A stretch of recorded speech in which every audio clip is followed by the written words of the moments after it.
Hi friends, అందరికీ నమస్కారం. Friends, రాష్ట్రమంతా షాక్. విజయవాడలో బయటపడ్డ దారుణం. వీడియో కంప్లీట్గా చూడండి, అప్పుడే పూర్తి వివరాలు తెలుస్తాయి. అలాగే ప్రభుత్వం నుంచి వచ్చే ముఖ్యమైన అప్డేట్స్ ఎప్పటికప్పుడు తెలుసుకోవడానికి ఛానల్ని సబ్స్క్రైబ్ చేసుకోండి. వివరాల్లోకి వెళ్ళిపోదాము. కొద్ది రోజుల క్రితం విజయవాడలో బయటపడ్డటువంటి ఉగ్ర మూలాల కేసు అయితే కనుక దేశవ్యాప్తంగా సంచలనం సృష్టించింది. మన చుట్టుపక్కలే ఉంటూ ఉగ్రవాదులకు హెల్ప్ చేస్తున్నటువంటి కొంతమందిని ఎప్పటికప్పుడు పోలీసులు అయితే కనుక నిఘా ఉంచి అదుపులోకి తీసుకుంటున్నారు. లాస్ట్ టైం అయితే కనుక విజయనగరంలో ఇలాంటి కొంతమంది దొరికారు. ఇప్పుడు విజయవాడ మన చుట్టుపక్కల ఉంటూనే ఉగ్రవాదులకు సహాయం చేసే వాళ్ళు దొరుకుతున్నారు. అయితే ఇప్పుడు ఈ విజయవాడ కేసుకు సంబంధించి చూస్తే చాలా చోట్ల వీళ్ళకి లింక్ ఉన్నట్లుగా తెలుస్తోంది. విజయవాడ టెర్రర్ లింక్స్ కేసులో మరో ముగ్గురు కూడా అరెస్ట్ అయ్యారు. విజయవాడ ఉగ్రలింకుల కేసు రాష్ట్ర వ్యాప్తంగానే కాదు, దేశవ్యాప్తంగానూ సంచలనం సృష్టించింది. తీవ్రవాదం వైపు ఎలా ఆకర్షితులయ్యారు, ఎవరెవరితో సంబంధాలు ఉన్నాయి, ఉగ్రవాద భావజాలాన్ని ఎలా వ్యాప్తి చేస్తున్నారని ప్రశ్నించి వివరాలు రాబడుతున్నారు. విజయవాడ టెర్రర్ లింక్స్ కేసులో మరో ముగ్గురిని కూడా పోలీసులు అరెస్ట్ చేశారు.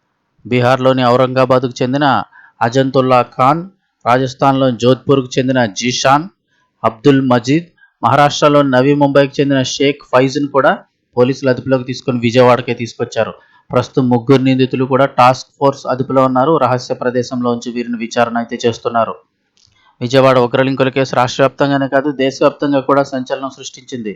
అసలు వీరందరినీ తీవ్రవాదం వైపు ఎలా ఆకర్షితులు చేస్తున్నారని చెప్పేసి, ఈ భావజాలాన్ని ఎలా వ్యాప్తి చేస్తున్నారని ప్రశ్నించి పోలీసులు వివరాలు రాబడుతున్నారు. హైదరాబాద్ చెంచల్గూడలో సైదా బేగంను పోలీసులు అదుపులోకి తీసుకున్నారు. తనకు తీవ్రవాదులతో ఎలాంటి సంబంధాలు లేవని సైదా బేగం చెప్పింది. తాను 4వ తరగతి వరకు చదువుకున్నానని తెలిపింది. 4 ఏళ్ల క్రితం భర్త చనిపోవడంతో 7 ఏళ్ల కొడుకుతో కలిసి తల్లిదండ్రుల దగ్గర ఉంటూ ఇళ్లల్లో పనులు చేసుకుంటూ జీవనం సాగిస్తున్నానని ఆమె వివరించింది. తనను తన కుమారుణ్ణి చూసుకునేందుకు సోషల్ మీడియాలో వెతుకుతూ ఉండగా 4 యువకులు ఆన్లైన్లో పరిచయం అయ్యారని తెలిపింది. వారు ఫార్వర్డ్ చేసిన పోస్టులనే తాను పోస్ట్ చేసేదాన్నని సైదా బేగం తెలిపింది.